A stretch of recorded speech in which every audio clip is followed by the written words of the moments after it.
Well, football and politics collided at the annual Iowa and Iowa State game this weekend, where GOP presidential candidates, including the top two frontrunners, former President Donald Trump and Florida Governor Ron DeSantis, interacted face-to-face with voters. The campaigning coming as recent poll numbers continue to show Trump holding a dominant lead in the GOP field, with more than 52% of the vote. That is more than triple what second-place DeSantis is garnering. That's despite the 4 criminal indictments against the former president. These numbers courtesy of Real Clear Politics. Joining us now is Carly Atchison, national spokeswoman for Governor DeSantis. Carly, thanks so much for being here.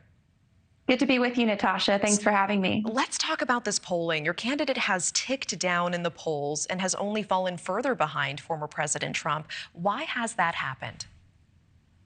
Well, I think instead of looking at the polling, look at the kind of organization Ron DeSantis has on the ground in Iowa. Vastly different from the one that Trump has. And NBC reported people within Trump's own campaign have admitted that their operation is lagging in the state of Iowa. That's because Trump isn't showing up. He spent a total of 45 minutes in the state last month. Compare that with DeSantis, who had 41 stops in the state of Iowa in August.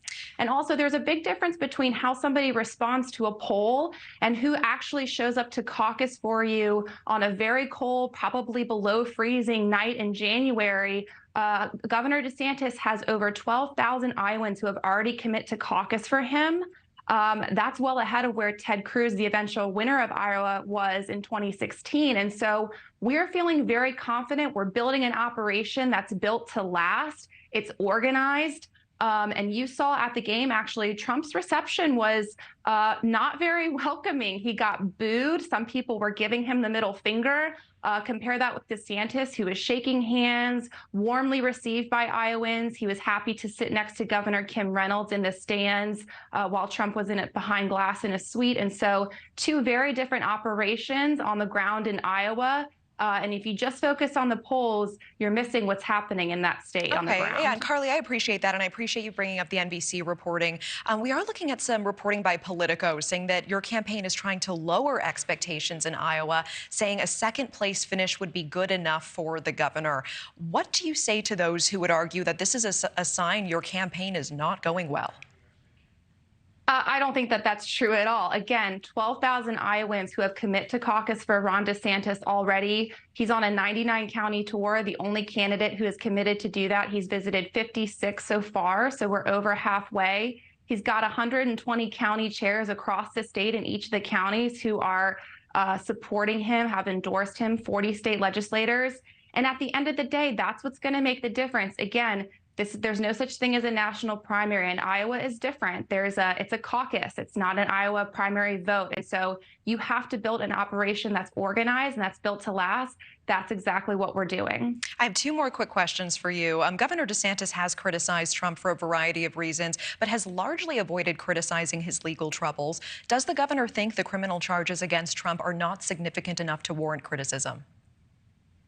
I think Ron DeSantis has addressed this before, and what he said that is it goes back to the weaponization of government, something that we have to look ourselves in the mirror as Americans and ask who is the best person actually positioned to do something about that.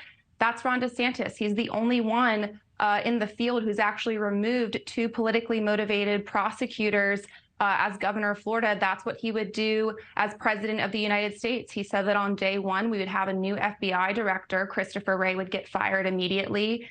Clean house at the DOJ. That's what this all comes down to.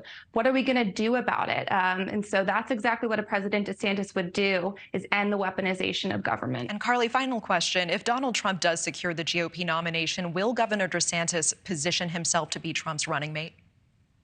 No, Governor DeSantis has answered this question before. He is in this to be president of the United States. He's not in this for himself. He's not running to be somebody. He's running to do something. That's exactly why, after watching the Twin Towers fall on 9/11, he raised his hand and decided to join the United States military. That's why he volunteered to go and serve in Iraq. He's always put service over self. He's in this race to do things for the American people, to serve the American people, to reverse our nation's decline. He's not in this for any other reason other than that. Okay. Carly Atchison, I appreciate your time tonight. Thank you so much. Thank you so much. Thank you for watching. Go to newsnationnow.com to find News Nation on your television provider. And don't forget to click the red subscribe button below to get more of News Nation's fact-driven, unbiased coverage.